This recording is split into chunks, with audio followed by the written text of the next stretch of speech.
Welcome, everyone, to our first week of The Secret Sauce, the magic of mindset and momentum. I am Jacqy Stewart, mindset coach and transformational trainer who spends most of my time focusing on different things in our mindset and simple, effective tools that we can use to keep ourselves moving in the right direction. And I will let my co-host introduce herself. Hi, I'm Jennifer Jane. I'm a brand growth strategist. I spend most of my time helping my clients build momentum around their goals and making the right moves in their business. Amazingness. It's like we put that intro almost. We didn't. Right? Not. So we're going to keep this formal, informal, and really want to dive into discussions around this where we will provide you with some insight, some tips and tricks along the way, help you to gain more awareness around where your mindset is, what might be holding you back, and how you can build momentum, alignment, and flow in your lives, and most importantly, in your businesses.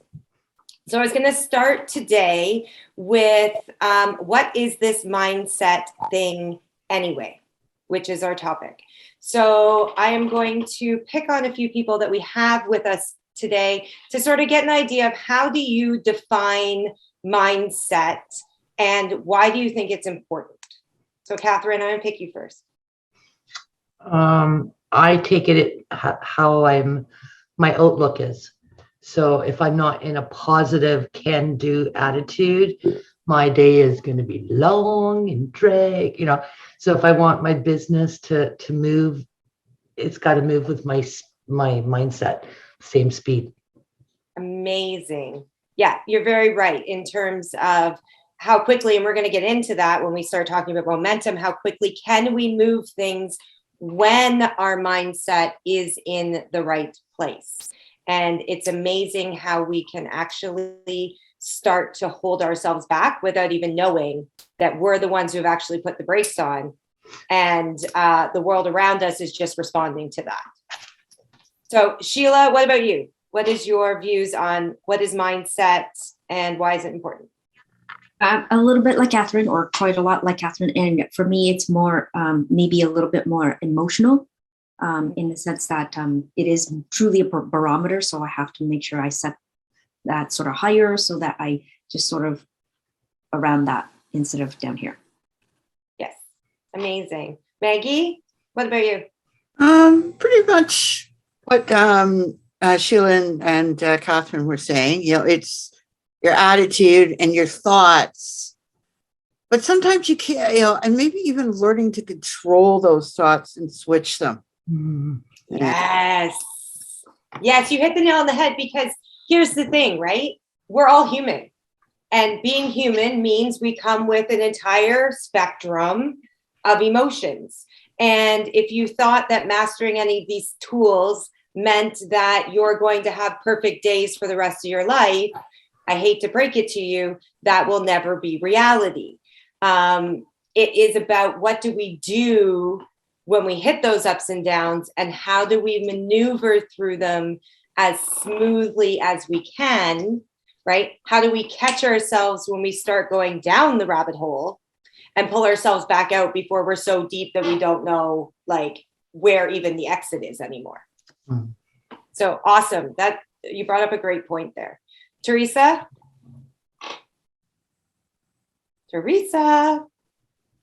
is she with us? Multitasking. Okay. So pretty much the same as everyone else. I think really controlling your mindset and just making sure that you're on track with what your goals are. Yes. So where your focus is. And Jen, we'll bring it back to you. I grew up with the concept of the thought train, right? So your train of thought, and I'm very visual. So I always actually envisioned it as a train. So for me, mindset is the track that I'm on as much as the actual thoughts that I'm thinking. So sometimes it requires hopping tracks, putting it on, like grinding to a halt and switching gears altogether, hopping to an entirely different track or train of mind, and like really just being cognizant and aware of what these thoughts, like where the destination is. So like if I'm on this track, this is what I'm thinking, and this is where my mind is and what my mindset is.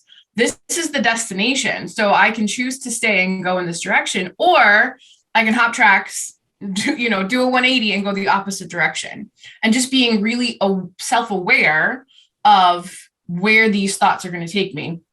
For me, I when I was in Texas, there was a time where I was battling depression, I was battling anxiety, there was a lot of overwhelm, and I decided that I was just going to do one thing. And so one thing became my mantra, and I focused all of my effort and all of my intention on only one thing at a time, and just continually trained my brain to redirect to the thing directly in front of me.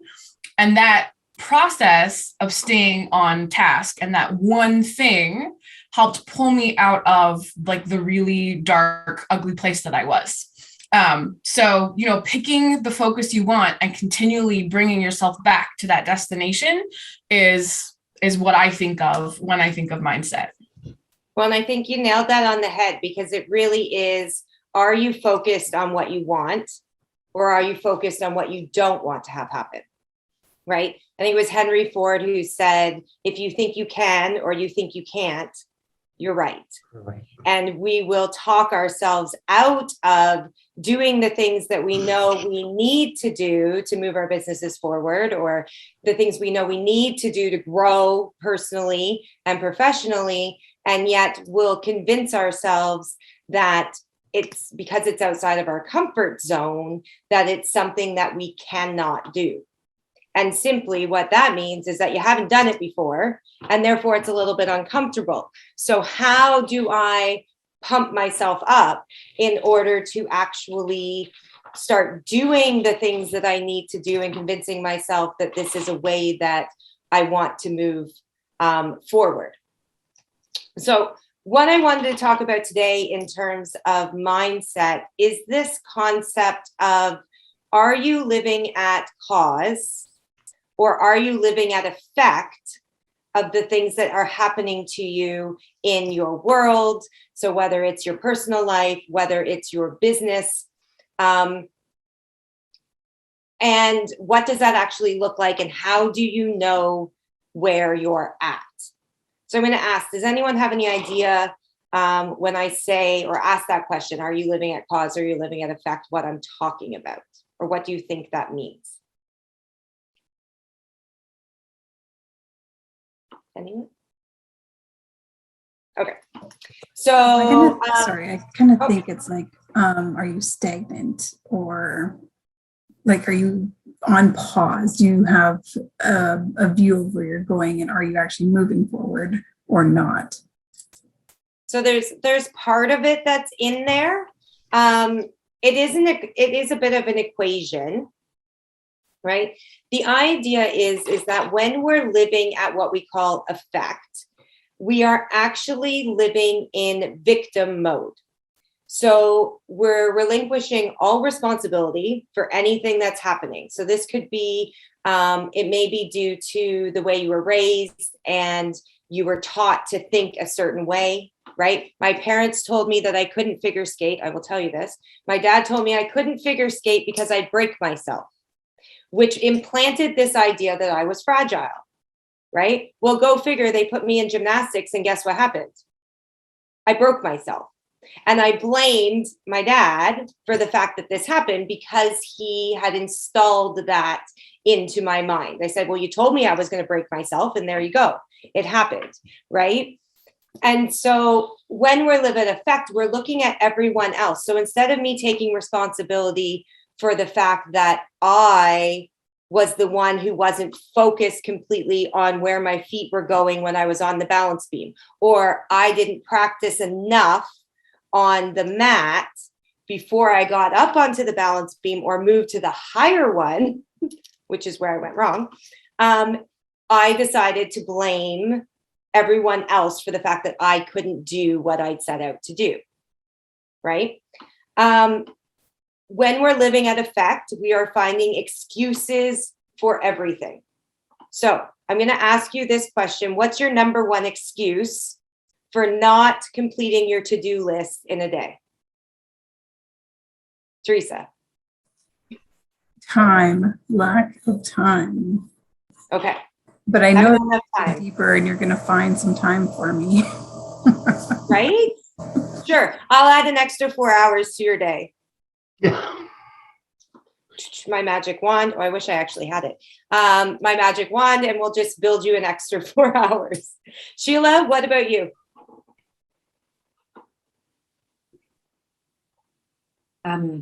Others, people. Mhm. What about other people? What do you find yourself saying to yourself? Just give me an example. I guess maybe because I'm willing to help them, so they call me. And of course, I sometimes don't realize how long that conversation is going to take. So that person took too much time, or that call ran over. Okay, Catherine? I was going to say interruptions, which is very much like what Sheila's talking about. So, getting that phone call and then it takes me on to the rabbit hole of emails, but I was doing something else before the phone call showed up. So the regular distractions that come throughout our Yeah. day. Maggie, what's your number one excuse? Oh, we can't hear you. Yeah, I thought I was going to have a sneezing fit, so I muted. Oh, fair enough. I guess for me, I don't know, it varies by the day. Some days it's like, I don't feel like it, but it's also, I think a lot of it is lack of focus. Mhm. Sometimes sometimes it's my eyes too. They'll start bugging me, or, there's all little things. My eyes aren't right. My back hurts today. Yeah, my back's a big one, and it is legitimate, does half the time. Yeah. Mine would be, I didn't have my 3 cups of coffee this morning, or I ran out of creamer and that put me off on the wrong foot, right? Jen, what about you? I pushed the wrong button. I'm sorry. Mine is I'm tired. I didn't get enough sleep. I need a nap. I'm cranky. I'm tired. I need a nap. Right. And sometimes for us, especially if we work in service industries, and going back to what Sheila said, right? My clients were draining. I wasn't, it took me longer to do A, and therefore I couldn't get to B, right? And for people who are parents in the midst of doing all this, well, my kid needed this and I had to run them there, and we've got to make dinner, and all of these things that end up piling up on us, and we easily will use as our excuse for not showing up for ourselves, right? So when we're living on the effect side of the equation, that's how you know you're there. And we're going to do a little exercise in a minute about looking at your thought process and actually starting to understand where you may be living at effect. But the goal is that we want to move you from effect to what we call living at cause. And when we're living at cause, we are taking 100% responsibility for our lives. We are taking 100% responsibility for how we choose to respond to situations that arise. So for instance, with Sheila saying, I get on a call and it was only supposed to be half an hour. And next thing I know, I've spent an hour and a half on that call, right? So I've lost an hour of time. How I choose to respond to that is going to determine my mindset on the outcome, right? So I can either choose to blame that person and get grumpy about it and say, I'm never booking any more calls with them because they take up way too much of my time. Or I can choose to look at it and go, okay, I let that conversation get away from me. I lost control of the conversation, right? I didn't keep my awareness on the time, and I didn't put boundaries around my time. So many times we'll we don't want to offend anyone. We don't want to cut them off. We don't want to say, I'm really sorry, I have to go. And in that moment, we're choosing to allow them to take up more time in our day. Right? Catherine, yours, people coming in with interruptions. Do you have a closed door policy? Right? No, I Is like to there- have my door open so I can hear everything that's going on. Right. So, which is fine. But then it's about taking responsibility for the fact that you open the door and allow, which says to people when the door is open, come on in. Okay. Right? So if you had something that you really needed to get done, you would respond differently if you were on a time crunch, and you would close the door and say, you know, I'm busy working on this. I can't talk to anybody until this is finished. And trust me, I know, I'm just like you. I would much rather sit and have a conversation and chit chat with people in the office. And this killed me when it came to marking when I was working as a teacher, right? Because I'd be busy marking, someone come in and an hour later, I had no marking done, but had a great conversation. So, but I had to take responsibility then for the fact that I was taking that marking home because I didn't use my time the way I wanted to during the workday. Jackie, can I just ask you, can you clarify, you're calling this living at cause or pause? C-A? C-A-U-S-E. Thank you. Living at cause. You are the creator. You are what is causing things to happen in your life. You're taking control over the things that are in your control, right? Which is looking at how you choose to respond or react to any given situation that occurs, right? Thank you. Here's the thing. You can't control other people. Somebody marches into your office and having a complete temper tantrum. You can't stop them from having that temper tantrum, right? They're entitled to however they're going to choose to respond, right? What you do get to decide is how are you going to respond to the fact that they're having a temper tantrum. So you could allow it to throw your entire day off by buying into their negativity, or you could choose to hear them out, offer them a solution, and then sort of usher them out your door. We can schedule another time to talk about this, right? Yeah. It's all about your response. And the moment we step into that, you actually step back into your own power and you empower yourself to set yourself up in your world the way that you want it to be. Does that make sense? Yes. Very Karen, do you much have so. any thoughts? Me? Yeah. Sorry. Yeah, that whole controlling what you control, right? That's what I was doing, right? When I talked about focusing on one thing, I was controlling what was within my control. And every time someone would come in with a distraction and be like, oh my gosh, this thing's going wrong. What are we going to do? And I'm like, you know what?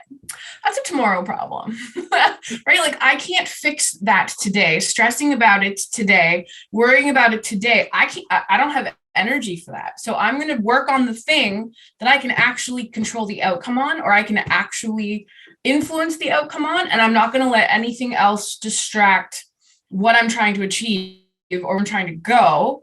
And it was mostly my mother-in-law. She was a little bit of a worrywart and would always come in and be like, oh my gosh, what if this happens? And what if this happens? And I literally had to say to her, listen, I know that you worry about a lot of things, but you're killing me. Like literally, I cannot spend any more time or energy thinking about the what ifs of these situations. I have to focus on what I can focus on and control. And so I had to have that conversation with her. And sometimes to protect our mindsets and protect the momentum that we're building, we have to have a hard conversation and just be like, like you were advising Catherine, like shut the door, redirect people, right? We have to do the challenging thing in order to live in cause, at cause, because we are the ones that have to control cause. So that means pushing ourselves outside of our comfort zone sometimes. That means having the hard conversation. That means choosing focus and eliminating distractions, putting your phone on silent, putting it in another room. There are days where I have to put my phone downstairs because if I don't, I'm going to answer it. I'm going to look at every Instagram notification. I'm going to play on the games all day long. So I have to put it out of my reach and set a timer. And then when the timer goes off downstairs, then I can go get my phone. But those are the things I have to do so that I can continue to live at cause on purpose. Yeah. And I'm going to say those are the things you choose to do. Yeah. Right. Because again, that becomes empowering. And we'll talk about language and things as the weeks go on, in terms of how that impacts our mindset. But it's exactly that. It's what am I choosing to do right now, either to respond to this situation, or what am I choosing to do to take one step closer to my goals? What am I choosing to commit to? And am I choosing to commit to it 100%? Or am I saying, I'll try to get that done today? I will, I'll work on that. I'll work on that when this happens, right? So this leads us into, and I'm going to give you a few minutes to think about these for a minute, but I'm going to give you a few fill in the blank type statements. And I want you to think about when you either recently or in the past have used these types of statements. So you might say to yourself, if so-and-so would stop being so cranky, then I could have a peaceful life. If there were 28 hours in the day, then I would get my to-do list done. So you're looking at the if-then equation. The moment we enter an if-then equation, we have given up control of the situation because we are putting the onus outside of ourselves in something that we can't control. Here is the big one. When I sell 50 courses on the Teachable platform, then I will get educated on how to use it. Right? When I have, $10,000 in the bank, then I'll sign up for that course. When I have more energy, then I'll start exercising. The irony of the fact that that's completely backwards, you're never going to get the energy if you don't start moving, right? So think about, when do you catch yourself saying things like that? And it might be in your personal life, for parents. I know, Teresa, you've got a little one, right? So how many times do you say, when Tanis is 8, then we'll do this? I know all sorts of parents who put their lives on hold and are waiting for kids to get to a certain age. And then I have friends who took off with babies and toddlers and traveled around the world. Mm-hmm. Because they weren't willing to wait to do it. Right? The next one is, so we're looking at blank makes blank happen. So a type of equation. I'm trying to think of an example of this one. So distractions make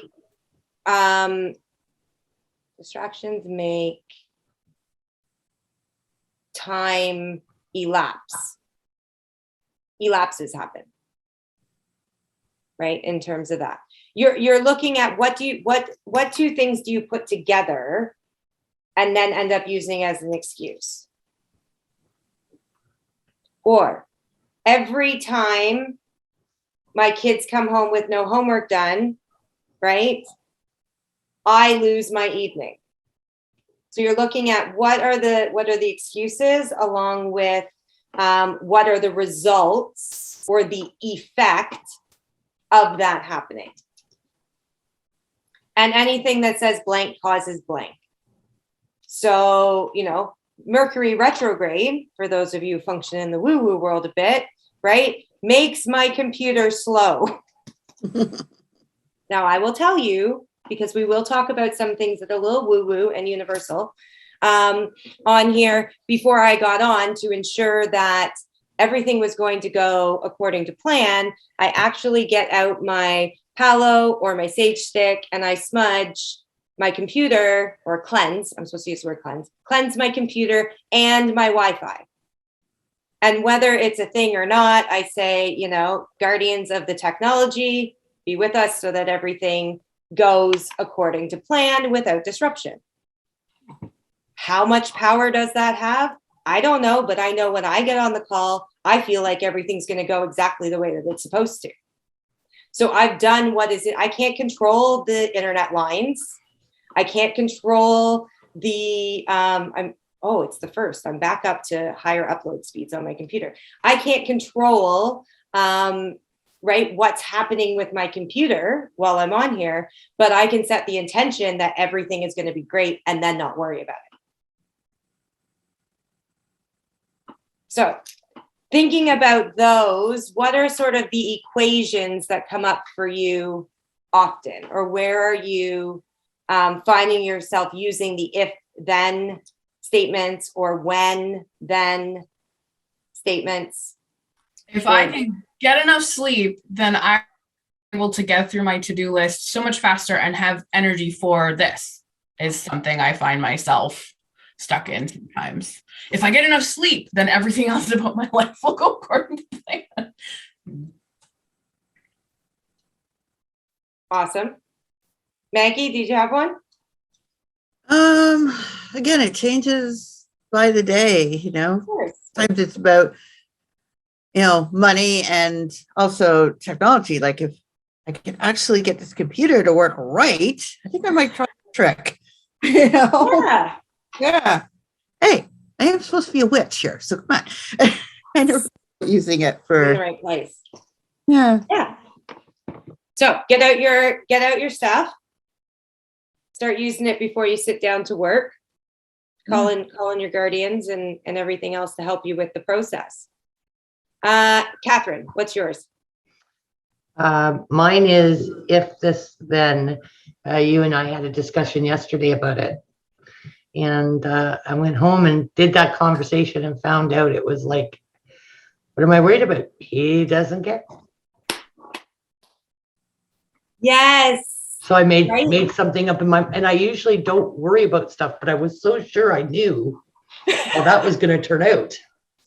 So this is one of the questions actually, and it was what I sort of asked you yesterday, which is when we start running these thoughts in our head, right? And we've made these assumptions that so-and-so is not going to support us. And if my husband would just support me, then I could do what I want to do, right? And we create these stories in our head without realizing it. And it's usually always on past experience. So, you know, give yourself a little bit of a break in terms of these responses don't come out of nowhere. We've been trained to think a certain way, or our experiences have led us to think a certain way, right? But asking yourself, well, how do I know that's what's going to happen? What's my actual evidence? I feel that that's what's going to happen, but how do I actually know?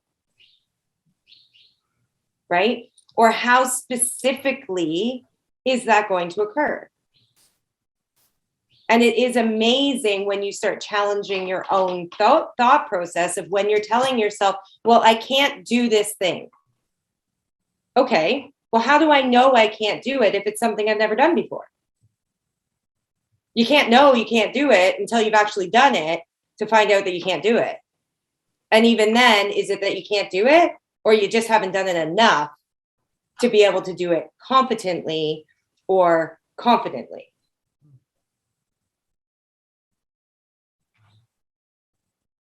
Sheila, I just saw a huge aha go off in your head. What are you thinking? Not huge. It's just that I was going through and trying to figure out the if-then type statements. And I have to say that, thank you, Jackie, just, working with you and really working on myself. In the last couple of days, I have to say, I really didn't come up with anything other than, I have to say, yesterday when someone called, I literally just said to her, I only have 20 minutes. if we can't help you, then I can always call you back, but you have to give me an hour and a half. I have something that I have to get done. Right.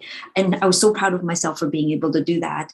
And I also realized with, doing something around the house, I'm usually like, I'm techie, but I'm not techie. I'm handy, but I'm not handy.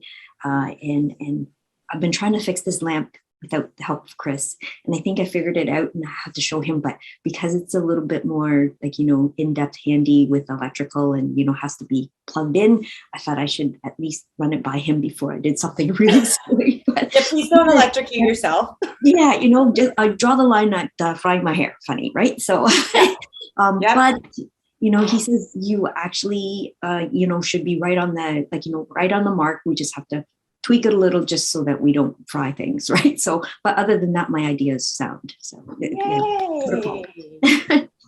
That's amazing. And tell me this, with not having as many of those if-then thoughts or when-then thoughts going through your head, how has that shifted the rest of your week? Oh my gosh, it's great because I actually have that little bit more focus and the mindset stays, a little bit more up than trying to draw myself down, even though my intention is good in the morning, so it doesn't drop as low during the day, which is really freeing. Honestly, it's pretty cool. Yeah, amazing. Teresa, did you have one? Oh my gosh, I have so many. But Have you got one that's not similar to something we've talked about already?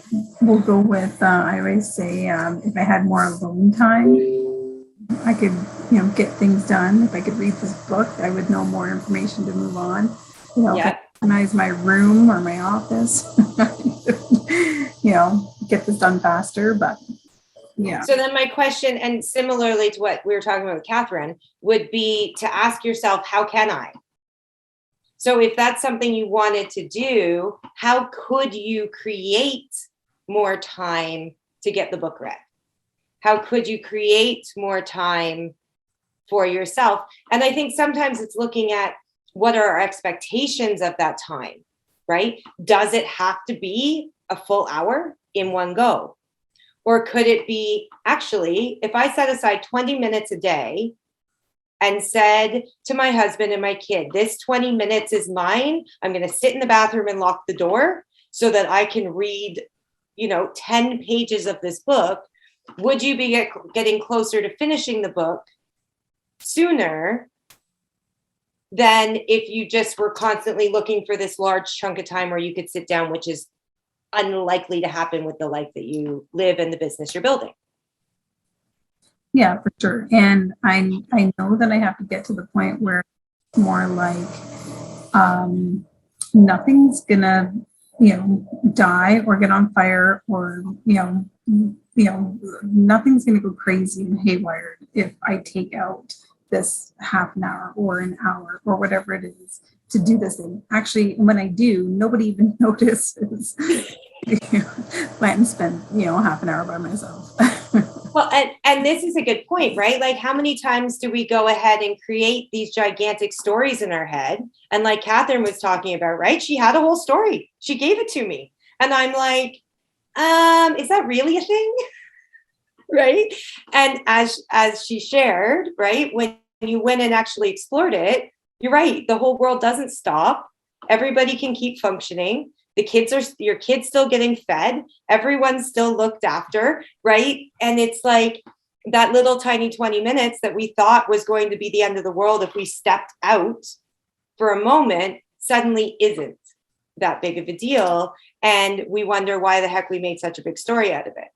And trust me, I've done the same things, right? I just want to interject here really quickly. I found, 7 years ago, I was puttering along as a blogger and a virtual assistant, and I found myself having a conversation with a friend one day, and I kept saying, someday I'm going to have this, and someday I'm going to do that, and someday when the kids are old enough, or someday when my husband's retired, or whatever your someday story is. Mm-hmm. You can stop that in the tracks just by deciding that now is someday and I'm going to figure it out. And, you know, the thing that I had been saying to her was, someday I'm going to retire my husband, who's now my ex, but someday I'm going to retire my husband, and someday I'm going to have someone come in and like help clean the house. And I had this almost outrage where I heard someday, and I was like, no, today, now. So I made a choice in that moment to figure it out. And I literally got off the call with her and I was like, okay, what do I need to bring someone in like once a week to just like do the heavy cleaning so that I'm not doing floors. They can do some reorganizing. Like I need some assistance for like 3, maybe 4 hours a week. And Texas, the minimum wage was like $8 an hour. So I only needed to make an extra $40 a week to have someone come in for 5 hours. Mm-hmm. So we hired the neighbor. I advertised that I had room for one more VA client, and I literally made it happen within 48 hours. Literally because I decided no more someday. And so in that moment of like recognizing the thought pattern, recognizing that a choice was involved in changing the thought, but also making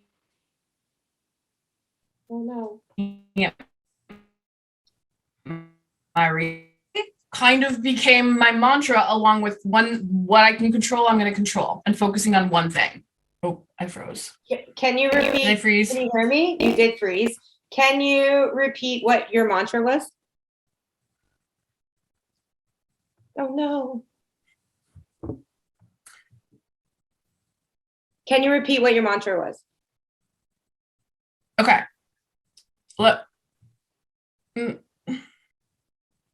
We can see you. Okay. All right.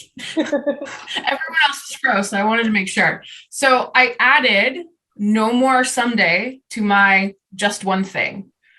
So it became 2 parts, no more someday and just one thing. And they kind of cycle into each other. Mm-hmm.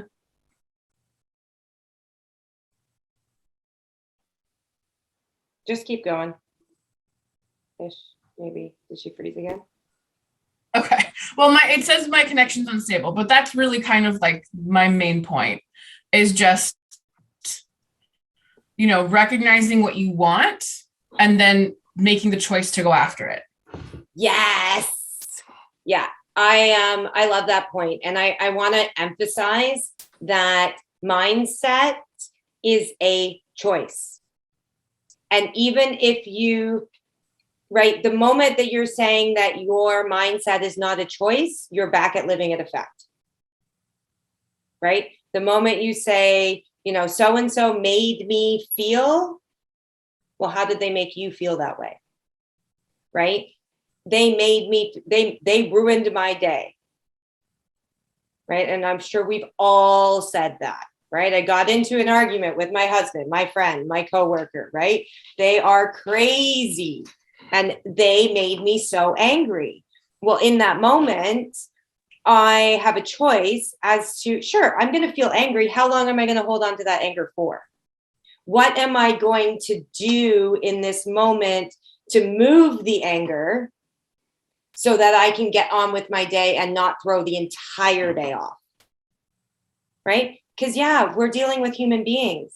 And sometimes we don't see eye to eye. And sometimes things don't go the way that we wanted them to. Right? And that's life. You know, don't shoot the messenger. The complaint box is up there. A couple clouds up to the right. Drop it in. Right? Whoever you believe in is up there. We'll get back to you. Probably not. And right, this idea that it all fundamentally comes down to choice.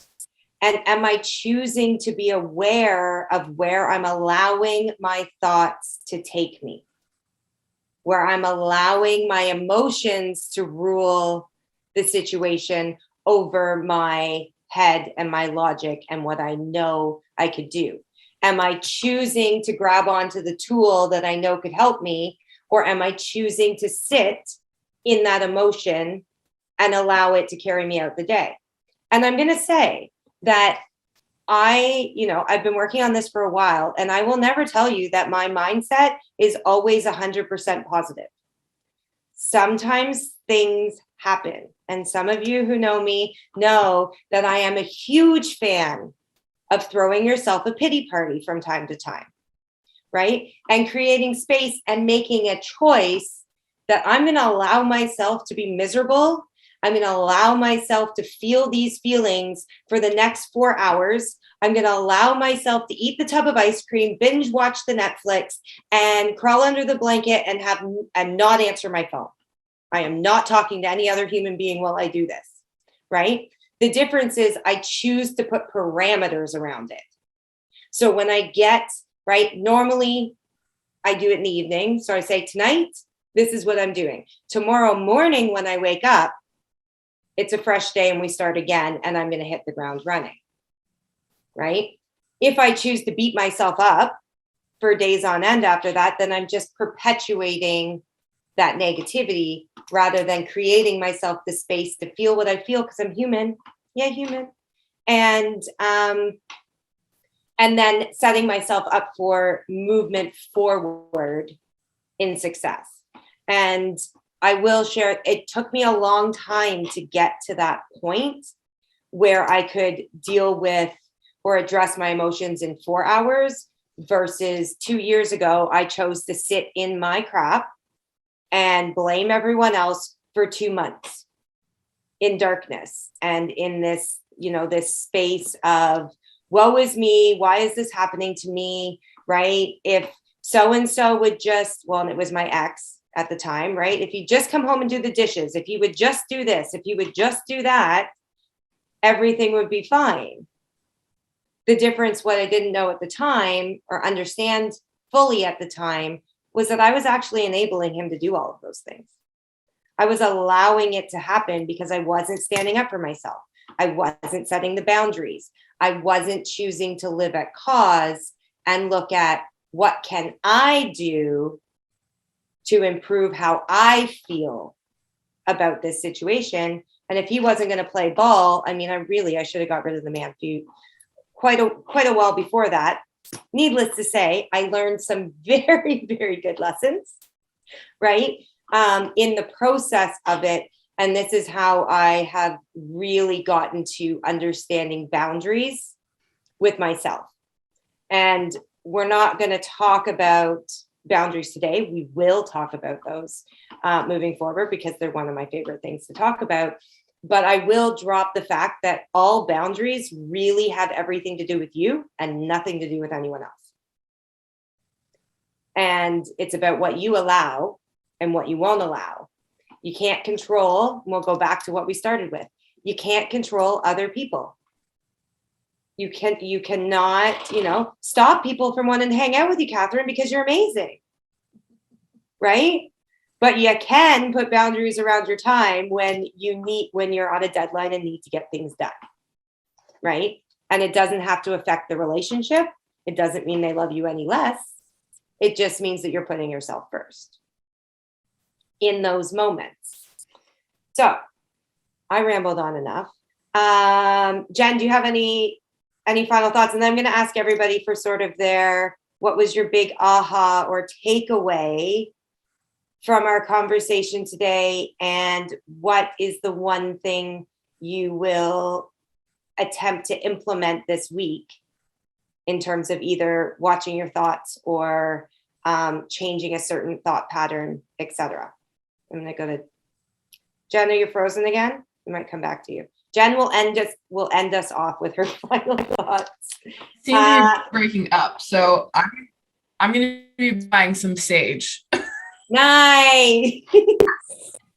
That's my takeaway. That's what I have to add to this conversation, because I haven't had any issues with Mercury in retrograde until this call. So I'm going to pass it on to whoever's next, because my internet does not like me right now. Fair enough. Maggie, I'm going to go around this way. I guess for me, it's just, and things I kind of know, but don't implement is, trying to not blame everyone, and also to, letting myself go once in a while is a thing. And I do that sometimes. Sometimes I just say, screw it. And I'm going to, and not always feeling like I have to be on every second. Oh, yes, you do not, right? You're allowed to have downtime. You're allowed to, the other day on the weekend, I think, well, my hair, now that it's shorter, serious bedhead in the morning, right? And I'm like, today I'm not going to worry about it because it just is what it is, right? That allowing yourself that time and space to just be and deciding that that's what you're going to do. Right? Today, I'm just going to be. I'm not going to do anything. I'm going to refuel my tank. And we need those days too. And we'll talk about those when we get into talking about momentum. Catherine? Definitely the closed door. And it's funny because of the office, especially when Afnan was here, there was sometimes 3 of us on the same Zoom call. So we always have to close our doors to minimize reverb and all that. And my door's closed now and I'm the only one. And nobody bugs me. Or like, I had to break into Ivan's about 15 minutes before this call. But it was like, I knew he was on a call because his door was closed, like he was busy, So yeah, it's something I observed, but never gave it an answer. It just was a closed door. Like it didn't have any meaning to me. When I was teaching, we had windows on the door and my desk was like completely adjacent. If you stood at my door to my classroom, my desk was right there. You could see me. So I had to choose to pick up my books and go to the back corner and sit in one of the kids' desks and mark my books there. So no one knew I was there. Yeah. Right? That idea of hiding. What do I need to do in order to make this work for me right now? Yeah. Awesome. I love that. Sheila?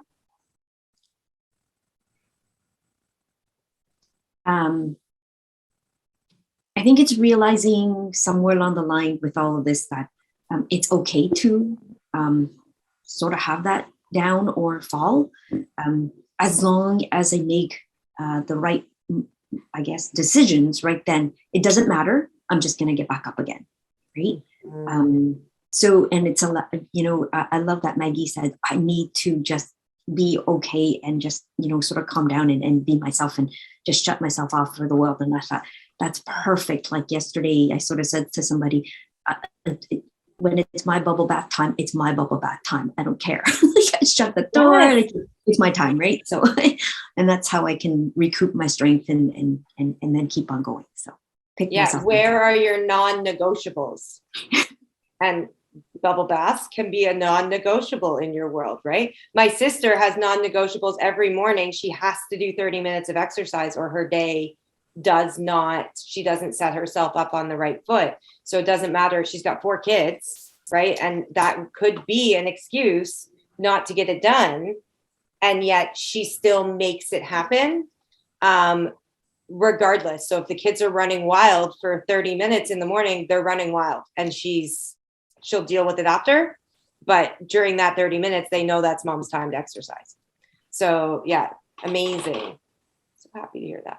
And Teresa? Okay, so I have the same kind of as Maggie. I feel like the Martha Mary situation where Martha does everything, Mary sits and just, gets to enjoy the time. But, learning that I can be both and just picking that time. Your blanks, blank makes blank happen. So if I'm in a not very good mood or I'm very short with people, or it can go both ways, it can go happy or negative. So if I'm short with someone, it might make someone else short with other things, right? It could become a circle, whether it be a positive circle or a negative circle. And so we got to watch for those. Yes. I saw an amazing video. It was this guy must have been in his 80s, and he was talking about smiling at others and how it's contagious, right? And I'm big on this. Like, whenever I go out, I will smile at everyone, right? And simply because I know whether they scowl back at me or give me a funny look or whatever else, it starts with me and it's how I feel. And I'm not going to stop smiling because you're grouchy, I'm going to keep smiling, and I'm going to smile even bigger in the hopes that that one little smile might have a positive impact on their day, right? The same idea of opening doors and you know, just saying please and thank yous, our basic manners, how quickly that can shift someone else's day and protects my mindset, my energy, right? And keeps me where I need to go. So when we start with us, in terms of us taking complete responsibility for where we're at, we can have an even bigger impact on the outer world by spreading that positivity and possibility with others. Because when I drop the I can't attitude and start with the I can and how can I attitude, now I've opened up a whole world of opportunity and possibility. It's just a matter of finding the resources to make it happen. Mm-hmm. So, Jen, do you want to give a brief, hopefully she's with us. Can you hear me? Do you want to give a brief sort of insight into what is going to be discussed next week? So we're going to be talking about how momentum works and really kind of like what it is. And I'm going to be playing off a lot of the things that you talked about today, Jackie, because Yay! a lot of the things you talked about have everything to do with momentum and then sustaining momentum. So, you know, the choices we have to make to find the opportunities, how our mindset plays into that, just kind of like what is momentum? What does it actually mean when we talk about mindset and momentum and that kind of thing?